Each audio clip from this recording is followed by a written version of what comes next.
Hola amigos, ¿qué tal? Les mando un cordial saludo. Este video es solo de audio y contiene las 8 mejores historias que he escrito sobre la naturaleza y sus animales. Está diseñado para que te acompañe mientras tú estás realizando tus labores cotidianas y puedas escuchar algo entretenido. Además, son historias que despertarán tu imaginación. Esta primera historia se trata de un conejo que vive en un libro de cuentos y que se le ocurre salir de él y entrar a los sueños de un niño. El pequeño Adrián salió corriendo muy contento de su salón para abrazar a su madre que había ido por él a la escuela. Cursaba el primer año de primaria y llevaba su boleta en la mano que le había entregado la maestra para que se la diera a sus padres. Mamá, mamá, mira, mira. Corrió y la abrazó, mostrándosela con mucha alegría.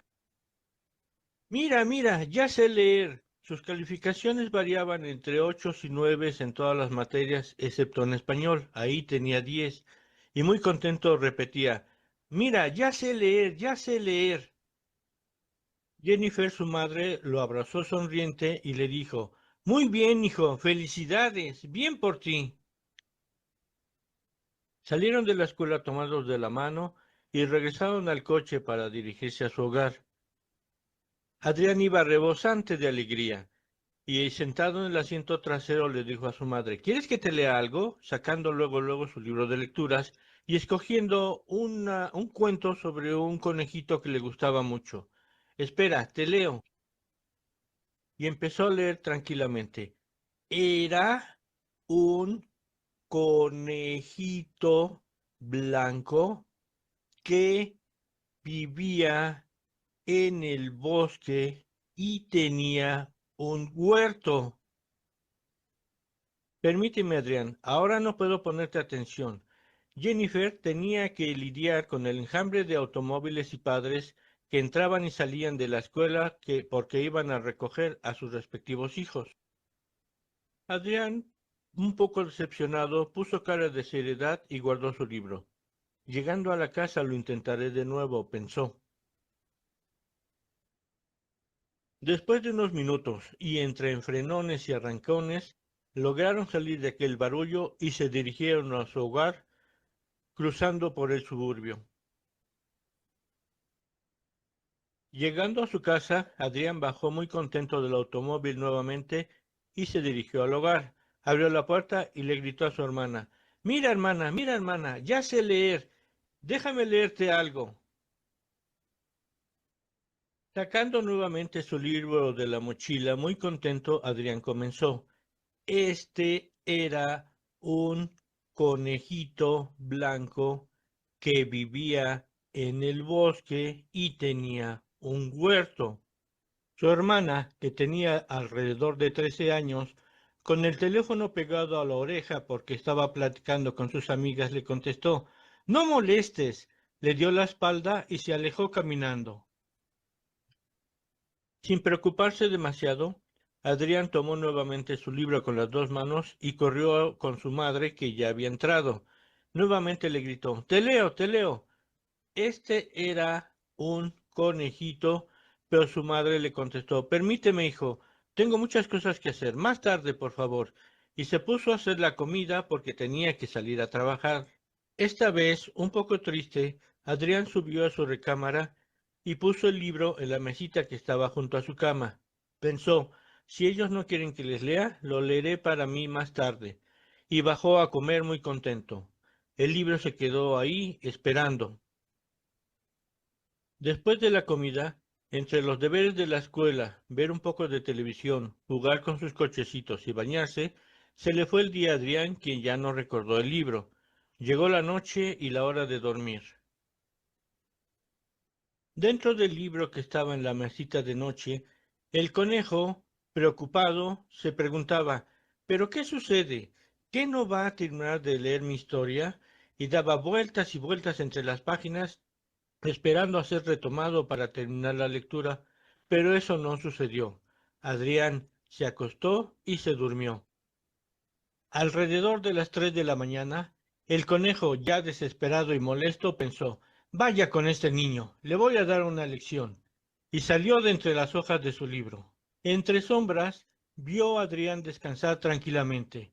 Frunció el ceño y pegó un gran salto para aterrizar en la frente de Adrián y penetrar en sus sueños. Cruzó por un grupo de nubes para aterrizar después en el asiento de una bicicleta de carreras que venía desbocada bajando de un cerro.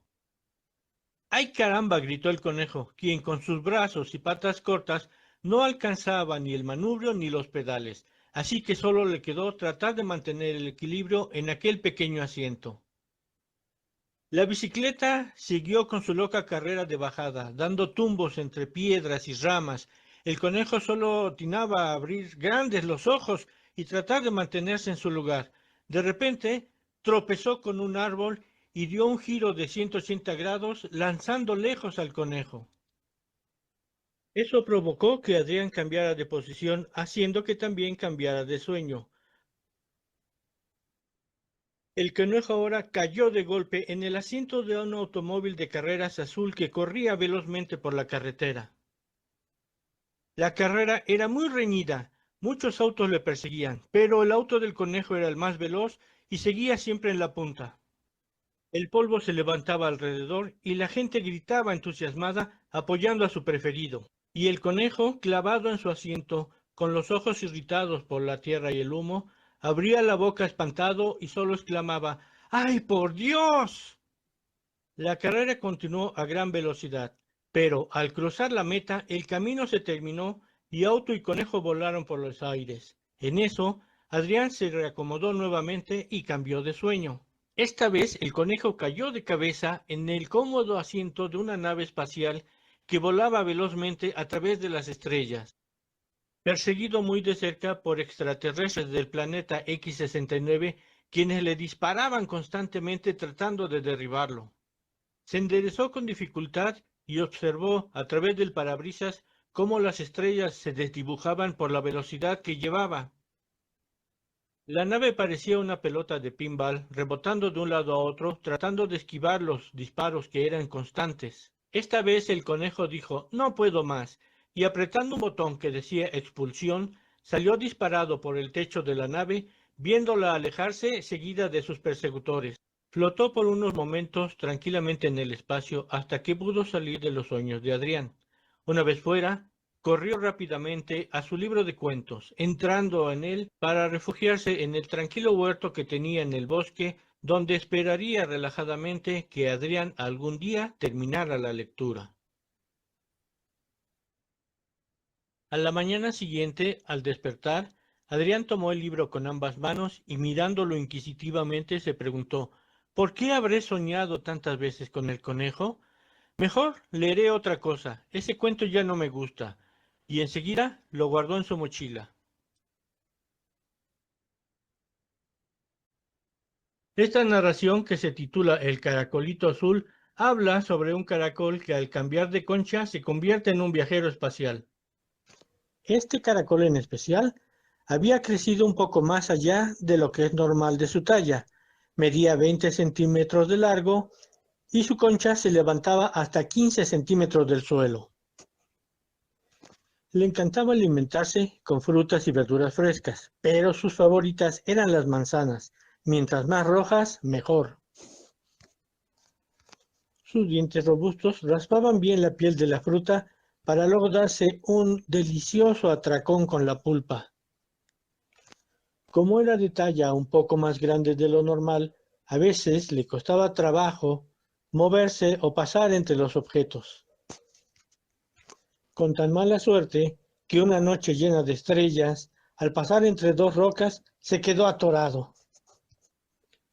Tratando de zafarse, tiró y tiró con todas sus fuerzas, hasta que repentinamente oyó un crack que lo dejó tieso. Su concha se había roto. Podía sentir el aire frío de la noche recorrer y estremecer su cuerpo al entrar por la ruptura que se había hecho. Finalmente logró zafarse, pero ya no había nada que hacer. Las grietas de su casa eran extensas y profundas, imposibles de reparar. Preocupado, pensó entonces que tenía que buscar otra casa, porque de otra manera se secaría y moriría. Estaba absorto en ese pensamiento cuando notó una fluorescencia extraña a su lado. Una de las rocas con las que se había atorado tenía un reluciente tono azul que brillaba en la noche. La observó detenidamente, notando que en uno de sus lados, que podría ser el frente, una cavidad. Una extensa cueva se abría hacia lo profundo de la roca. La roca no era muy grande, se dijo. Tenía un poquito más que el tamaño de su casa que se había roto. Pensó para sus adentros que esa podría ser el sustituto ideal para su concha. Y sin pensarlo dos veces, sacó su suave y delicado cuerpo de su dañada casa y empezó a introducirlo en su nueva adquisición. Por dentro, la cueva era suave, tenía la textura de una piel de durazno. Era tibia y acogedora, y había suficiente espacio como para que cupiera completamente. También era ligera, y su exterior tenía una textura lisa y brillante, como metálica. Estaba muy contento por haber tenido tan buena suerte que se relajó y se quedó profundamente dormido, sin poder notar que al salir la luna llena, su nueva casa empezó a elevarse, atraída por ella, emprendiendo un viaje hacia las estrellas que lo llevaría muy lejos hacia un nuevo mundo. Así que, de ahora en adelante, tendría un futuro brillante en una casa nueva. Este cuento, llamado Orión, es sobre un gato que protege con mucho cariño y devoción a su dueña de un duende malévolo. Tamara era una niña bien portada. A sus 10 años le gustaba mucho jugar con muñecas. Vestía con unas botitas altas con estoperoles y suela de tractor, según se dice, y su pantaloncito negro. Su blusa negra con el cuello blanco le daba un toque místico a su personalidad. Tenía un gato negro llamado Orión, que lo consentía mucho y le acompañaba a todos lados. Esa Navidad paseaba por el bosque buscando piñas de pino para decorar y hacer un adorno navideño para su casa. Orión la acompañaba muy de cerca, ayudándola a localizar piñas de buen tamaño. Llevaba un morral de gamuza negra, decorado con estoperoles, donde guardaría lo que encontrara. Salieron muy temprano a buscar las piñas. Con el aire fresco en el rostro, pasearon por el bosque un largo rato. Después de recoger varias, grandes, bonitas y muy a su gusto, emprendieron el regreso. Iba muy contenta, disfrutando de un cielo despejado y un aire frío. Orión caminaba a su lado. De repente, vio en la base de un pino especialmente alto una roca que tenía un brillo dorado en la punta. Parecía una montaña en pequeño, o la punta de una montaña. Tamara corrió hacia ella y le gritó a Orión: «Mira, mira lo que hemos encontrado. La llevaremos a casa. Con ella haremos un excelente adorno». Tamara recogió la roca, que tenía unos 30 centímetros de alto y unos 20 o 25 de diámetro, y se percató que no pesaba mucho, parecía estar hueca. Esta vez Orión no estaba muy contento, tenía un mal presentimiento y dejaba escapar un maullido de desagrado cuando Tamara recogió la roca, y sin estar convencido de recoger el descubrimiento hallado, caminó fielmente al lado de Tamara. Al llegar a casa, Tamara llevó la extraña piedra a su recámara, la puso en su mesita de trabajo, sacó sus brochas y otros utensilios y se puso a limpiarla y a decorarla el resto de la tarde. Al quitarle la tierra y las impurezas que tenía encima, la piedra resplandecía aún más. Su punta parecía cubierta de diamantina dorada, y el resto de la piedra tenía un tono gris azulado que acentuaba su aspecto de montaña. Tamara decoró algunas partes con pintura blanca, dándole una imagen nevada, y la colocó sobre una charola de madera a la que agregó musgo y algunas piedrecillas y ramitas secas de pino. Ya muy de tarde y satisfecha con su trabajo, Tamara fue a la cocina a platicarle a su mamá de su descubrimiento. Con lujo de detalle le describió el tipo de roca que había recogido y cómo la había decorado. Su mamá, contenta, sonreía y aprobaba lo que le decía la niña. Al caer la noche, llegó su papá del trabajo, y durante la cena, Tamara volvió a contar la historia de su descubrimiento. Sus padres quedaron con la pequeña de ver su trabajo al día siguiente, pues tendrían que esperar a que la pintura secara. La luna y las estrellas brillaban en lo alto del cielo cuando Tamara se acostó a dormir. Orión se acomodó a sus pies con la intención de pasar la noche en vela porque su instinto le decía que algo no estaba bien. Ya muy noche, por las 3 de la mañana, un pequeño crujido llamó la atención del gato, que sentía que algo se movía en la oscuridad. Paró las orejas y, camuflado por las sombras de la noche, se puso muy atento, logrando percibir que algo jalaba muy suavemente la colcha de la cama y trepaba por ella. Y entonces vio que un pequeño ser, mezcla entre sapo y lagartija, subía a la cama sigilosamente. Poco a poco se fue acercando al rostro de Tamara mientras se aseguraba de que estuviera bien dormida. Trepó a su pecho y como un pequeño vampiro empezó a absorber su aliento.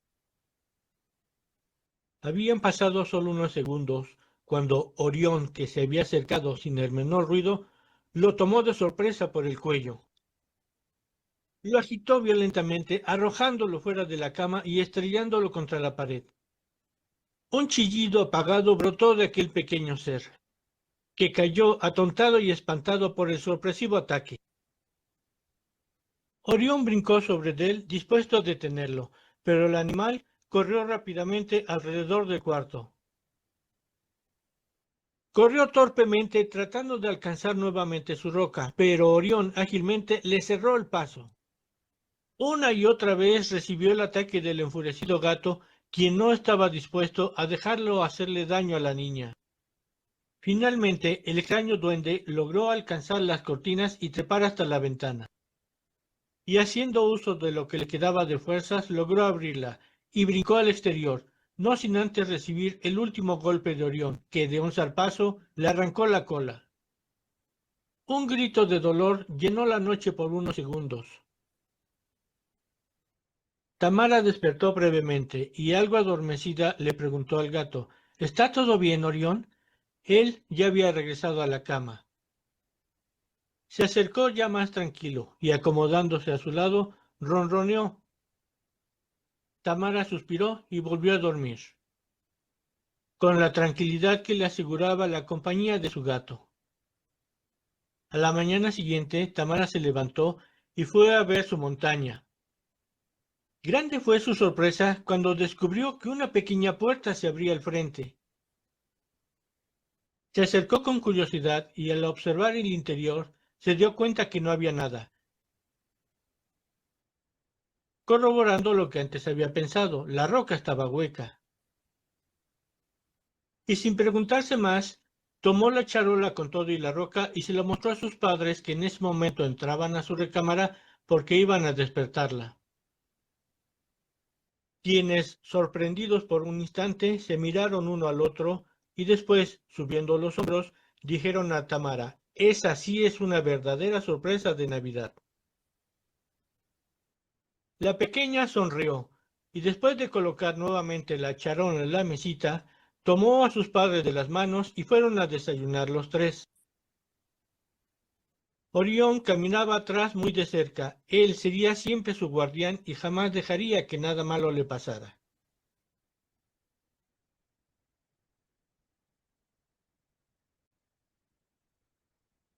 Este cuento, titulado El pececito de colores, habla sobre un viaje surrealista que tiene un pequeño pececito que vive en una pecera.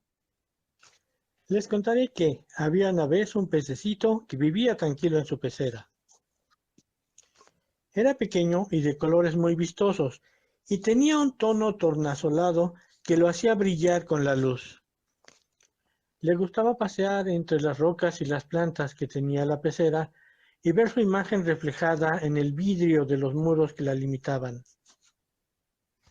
Compartía su casa con otros peces de colores, bellos, hermosos, pero no tan vistosos como él. Y disfrutaba acercarse a la superficie y disparar potentes chorros de agua con su boca a los insectos que distraídamente se acercaban. La pecera era grande, tenía 2 metros de largo, por 1 de ancho y 1,5 de alto.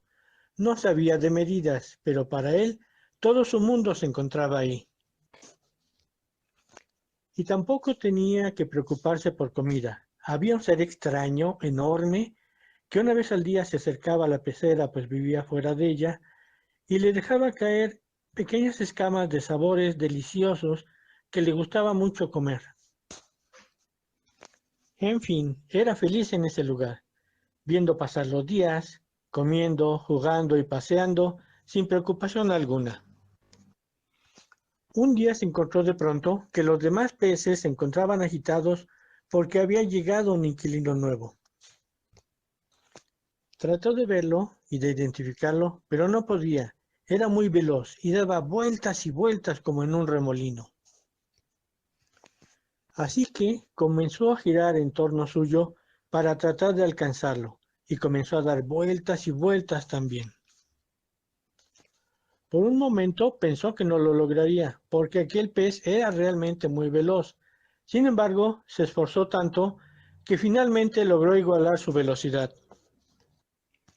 Por fin logró alcanzarlo, y cuando estuvo a la par del otro, había olvidado para qué lo perseguía. Eso era muy divertido. Había encontrado un nuevo juego.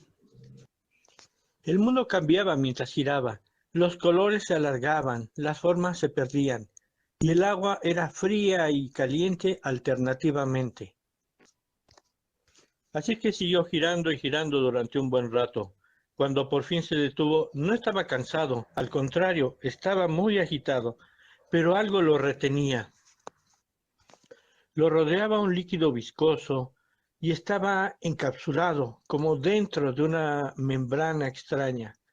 Afuera, todo estaba oscuro. ¿A qué hora había terminado el día? ¿Y a qué hora había llegado la noche? No lo sabía, como tampoco sabía qué era esa extraña membrana que lo retenía.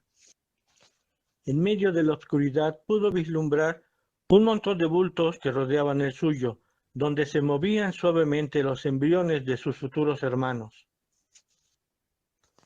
Sus aletas que habían desaparecido se empezaron a formar nuevamente. No teniendo otra opción, se relajó y se quedó dormido. Y después de varios días, el huevo eclosionó y nació nuevamente. Era un pececillo multicolor que si le daba el sol brillaba y nadaba alegremente por toda la pecera. La siguiente historia se titula El búho blanco y es un viaje que tiene un artista al entrar en el cuerpo de un búho. Eran los días del cambio de estación. La primavera iniciaba, los días eran más cálidos y la naturaleza estallaba en múltiples colores. Se podía ver los campos llenos de flores, mariposas, abejas y un sinnúmero de especies jóvenes. Pero por desgracia también era la época de las alergias por el polen y en algunas ocasiones también de enfermedades, pues había días muy cálidos y noches muy frías.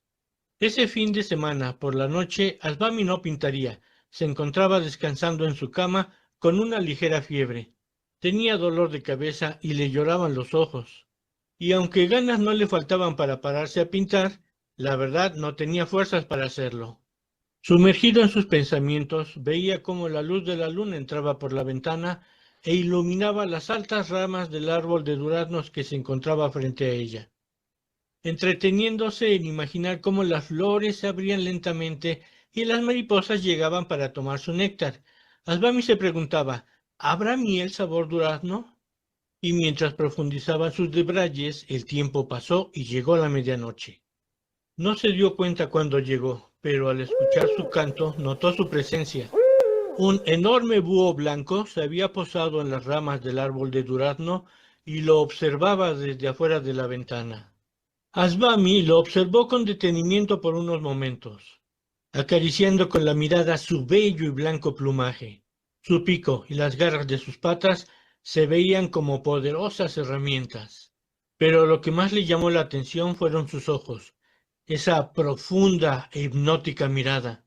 Parecían tener una extraña fluorescencia y estaban ejerciendo un poder mágico sobre Asbami. Él no podía dejar de mirarlos, presentía como si absorbiera su esencia. Su cuerpo estaba muy pesado, pero su mente estaba ágil y ligera. Aquella intensidad lo traspasaba. Pareciera que el búho pudiera ver dentro de él. Asbami cerró los ojos por un momento y comenzó a sentir como si se precipitara dentro del vacío, como si cayera dentro de un pozo, dando vueltas varias veces hasta que por fin recuperó la verticalidad. Respiró profundamente y suspiró, y sin abrir los ojos pudo percibir la luz de la luna sobre su rostro y el frío de la noche envolviendo su cuerpo. Finalmente abrió los ojos y agudizó la mirada. Se encontraba afuera de su recámara, mirando cómo su cuerpo descansaba en la cama. Por un instante se sintió confuso. Parpadeó y observó nuevamente. En efecto, estaba afuera de su recámara, observando cómo su cuerpo descansaba en la cama y se encontraba cubierto de plumas blancas. Pero, ¿cómo? Se preguntó. No sabía si alegrarse o espantarse. Podía ser un sueño o sería real, no tenía idea. Lo único que sabía era que estaba ahí, dentro del cuerpo del búho blanco. Giró la cabeza a 180 grados para admirar su plumaje y estiró las alas para terminar de convencerse. Y al hacerlo, sintió el impulso instintivo de volar y recorrer la noche en su forma actual. Y con las alas desplegadas se dejó caer. Por unos segundos planeó por su jardín y luego se elevó por encima de los bambús que lo rodeaban. Se elevó a unos 40 metros del suelo, pasando por encima de los últimos edificios antes de salir de la ciudad. Después bajó a la altura de la copa de los árboles. Parecía estar en otra dimensión. La luna bañaba de un gris perla el follaje que se hallaba bajo sus pies, o sus patas. Las cosas resaltaban con una fluorescencia muy particular según de qué se tratara.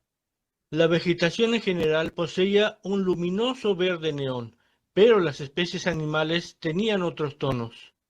Los insectos que recorrían la zona tenían un color entre amarillo y naranja brillante. Los roedores parecían pequeños fantasmas de un color rojo neón brillante que corrían por el suelo velozmente. Casi podía ver sus corazones latir dentro de sus cuerpos, y las serpientes variaban entre un verde esmeralda y un azul rey. Los gatos poseían un iridiscente y sensual tono violeta, y todas las sombras eran sombras. Nunca hubiera imaginado que la noche era tan luminosa como en una película de ciencia ficción. Y ni qué decir de los sonidos. Podía escuchar el latir del corazón de cualquier animal que se encontrara, los insectos arrastrándose por el suelo. Podía escuchar también la suave vibración que emiten las plantas al respirar y crecer, y la música de la brisa del aire pasando entre las ramas de los árboles. El mundo era un lugar pulsante, vibrante, que latía.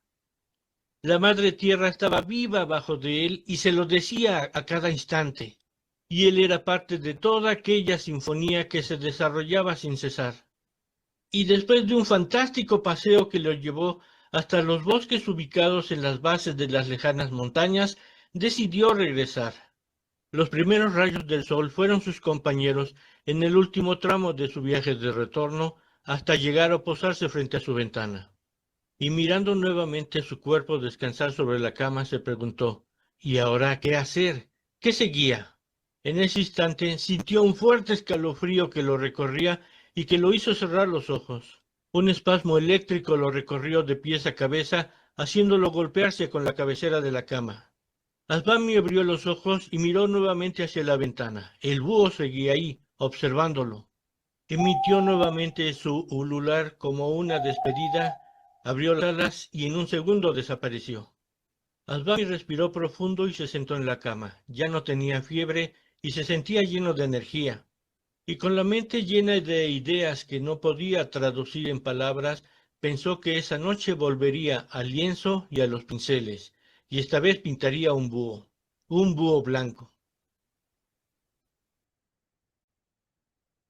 Axolotl es el título del siguiente cuento y narra la historia de cómo los dioses prehispánicos protegen a esta especie en extinción. Amanecía, pero el resplandor del sol era opacado por la nube de polvo y humo que flotaba en el aire. El ruido de los automóviles llegaba hasta sus oídos como una música rasposa que lastimaba sus tímpanos. Los cuatro personajes, parados junto al lago de Texcoco, observaban el horizonte con tristeza. Xolotl pensaba para sí mismo que después del sacrificio de todos los dioses para darle movimiento y vida al sol, ahora éste se ocultaba detrás de una espesa nube de contaminación. Tlaloc bajó la vista y la dirigió hacia la turbia agua del lago, tratando de ver a través de la basura. Y cuando lo logró, le dijo a los demás, ya van a eclosionar, pronto nacerán. Los cuatro dioses se acercaron a observar. Estaba Xolotl, el dios de la transformación, Mixcoatl, el dios de la caza y las estrellas, Huitzilopochtli, el dios de la guerra, y Tlaloc, el dios del agua. Los cuatro enfocaron la vista en un solo punto, logrando ver a través del agua turbia, en una cama de musgo, un par de huevos, dentro de los cuales se movían dos ajolotes, una hembra y un macho, los últimos de su especie. Finalmente lograron romper la membrana, asomándose dos caritas sonrientes que miraban con simpatía y curiosidad a los dioses que las observaban. Debemos protegerlos a toda costa, dijo Mixcoatl, cuyo rostro, iluminado por una sonrisa, reflejaba la ternura que le producían aquel par de crías. Podríamos crear un círculo de fuego para que nadie se acerque, dijo Huitzilopochtli. Llevándose la mano a la barbilla, Xolotl habló. Tal vez no sea la mejor idea. Debemos de pensar en algo más. Podríamos llevarlos al Tlalocan, dijo Tlaloc, que es un paraíso fuera de esta tierra, pues si los dejamos aquí, sucumbirán como todas las demás especies.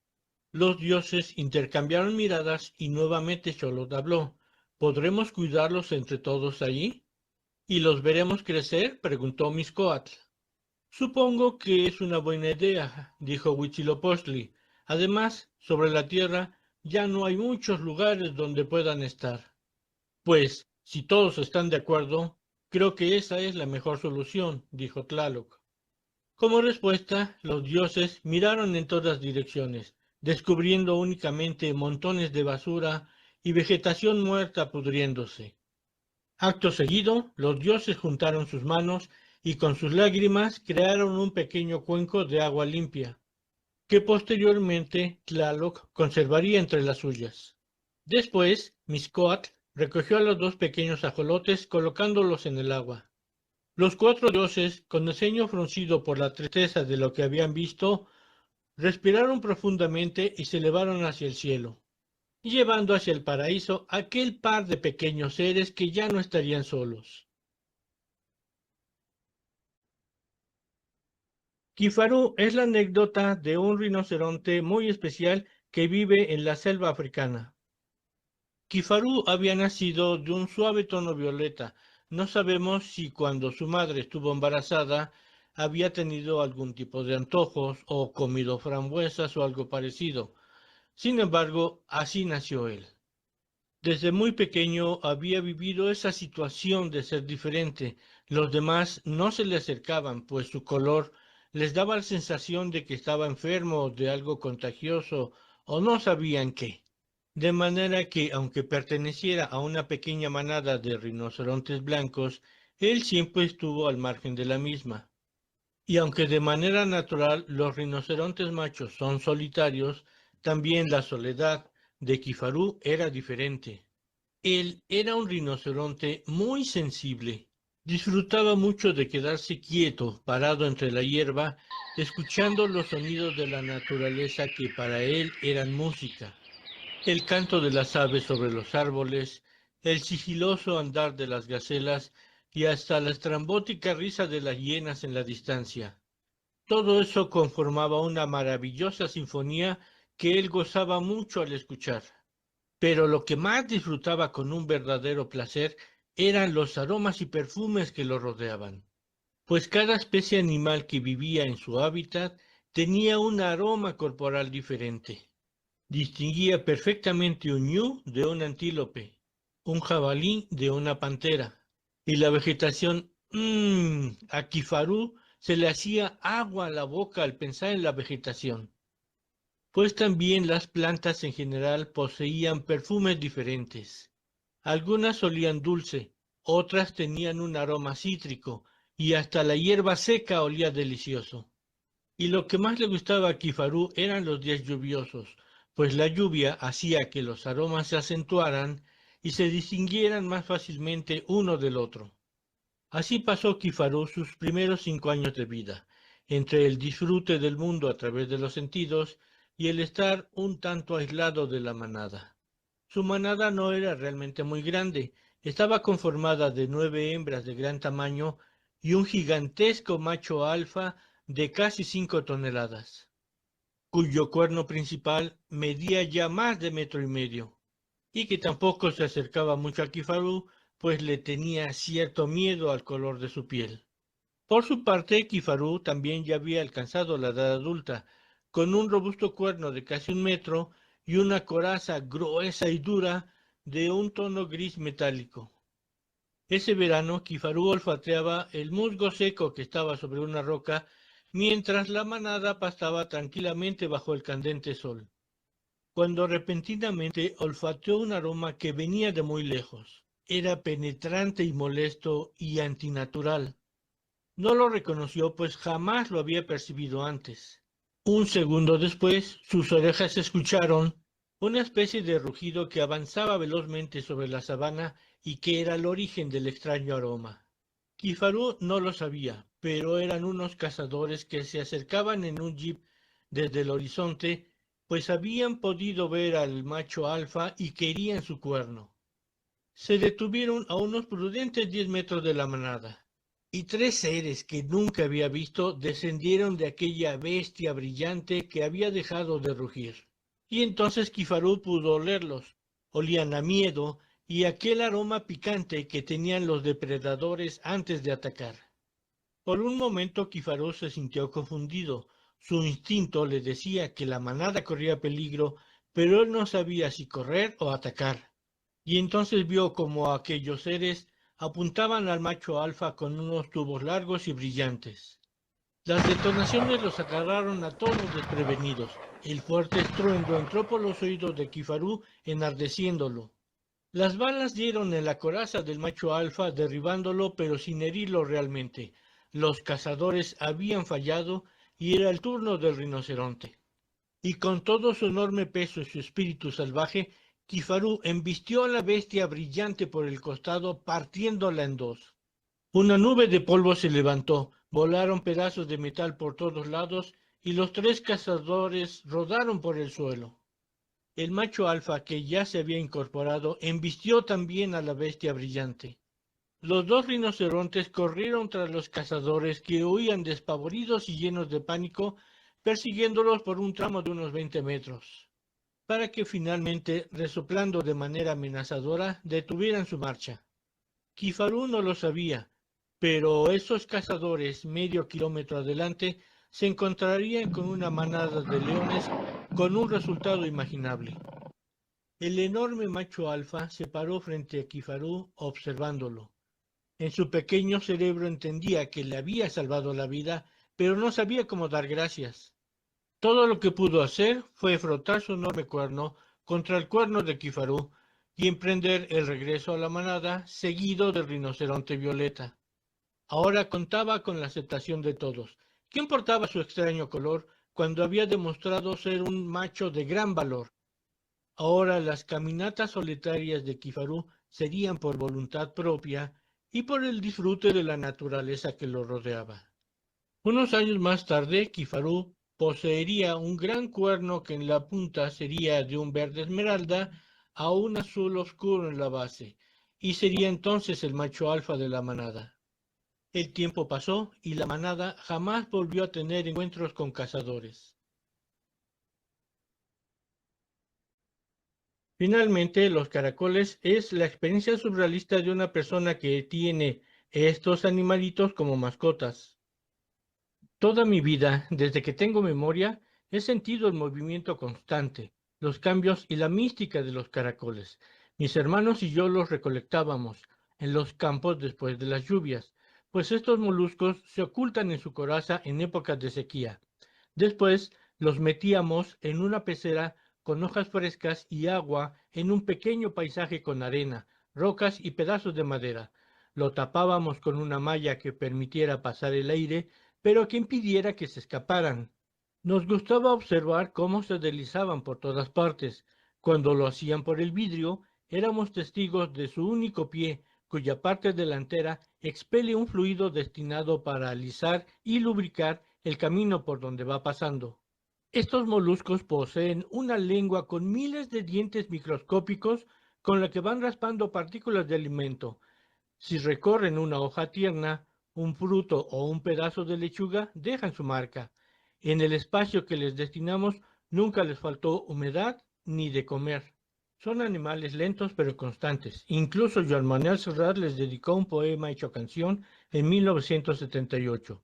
Su desplazamiento puede llegar a 8 centímetros por minuto.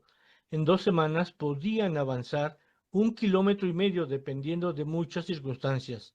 Se alimentan por las noches, por lo que se puede observar un delgado hilo de baba brilloso iluminado por la luz de la luna por los sitios por donde ha pasado.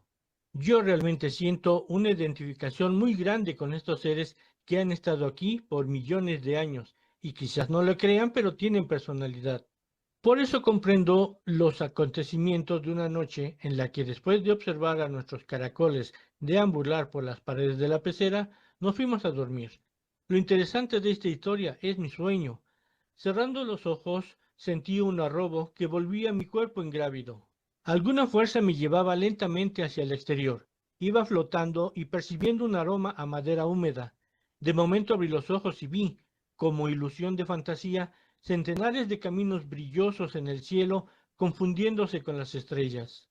Los caracoles son hermafroditas, lo que significaba que pueden tener una doble personalidad, por lo que empecé a experimentar que una minúscula luz cubría mi cuerpo con movimientos en espiral, encerrándome en un laberinto transparente que me elevaba más en el firmamento iluminado solo por esa energía luminosa de los caminos de los pequeños moluscos. Mi alma se convirtió en dos, como en el signo chino del yin y yang, opuestos pero complementarios. El sonido de los caracoles marinos empezó a inundar el espacio con ecos armoniosos que recordaban aquellas conchas vacías que adornaban el cuello y las pantorrillas de los guerreros precolombinos. De momento me di cuenta que el espiral que me envolvía era una concha donde mi cuerpo se sentía protegido.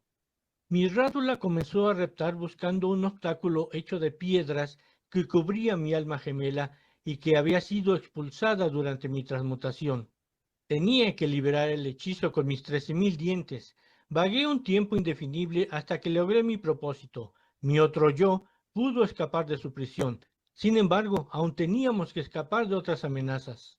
La sal es mortal para nosotros, y lamentablemente una tormenta de sal se aproximaba. Significaba la fuerza de Valirio y era de temer.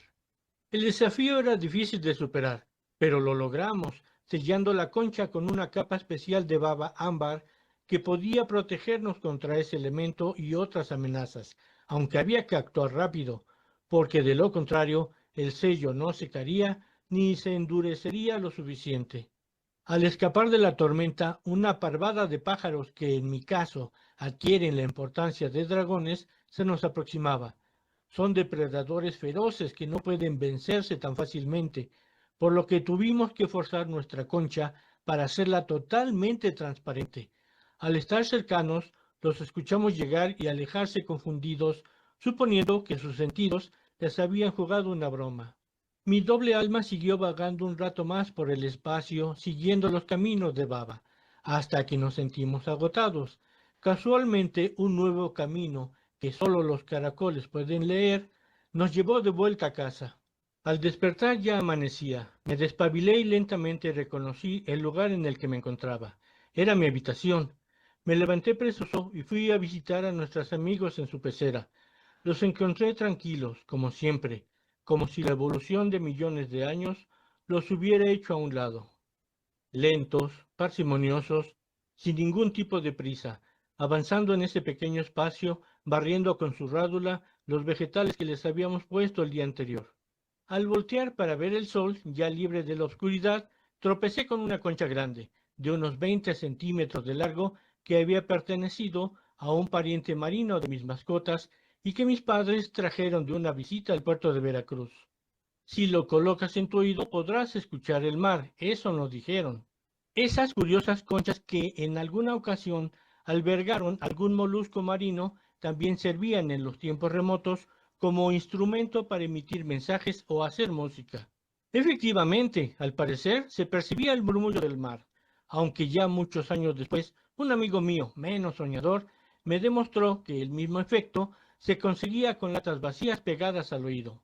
Han pasado muchos años de aquella experiencia, pero creo que vale la pena recordarla y comentarla con alguien, sobre todo esperando que se despierte un poco de conciencia y de respeto hacia la naturaleza.